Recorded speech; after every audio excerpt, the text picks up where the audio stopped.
UDA. Hiyo mkataba haikukuwa ya kuanzisha coalition na chama cha UDA, na inasema hivyo hapo ndani.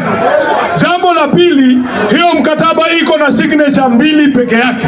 Ya kwanza ni ya Ruto, ya pili ni ya Mheshimiwa Raila Amolo Odinga. Nataka niseme hapa kama wakili, we did not provide for any extension of that agreement.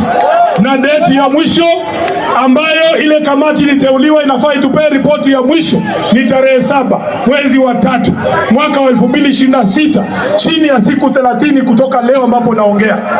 Kama mtu anaota ati ataenda kuandika extension ya hiyo mkataba, lazima waende Bondo waulize baba Raila Amolo Odinga ampe hiyo idhini ya kuextend hiyo mkataba. Kufikia sasa hakuna kitu ambayo wamefanya kwa hiyo mkataba, na wengine wanatuambia tuandike mkataba ingine na UDA.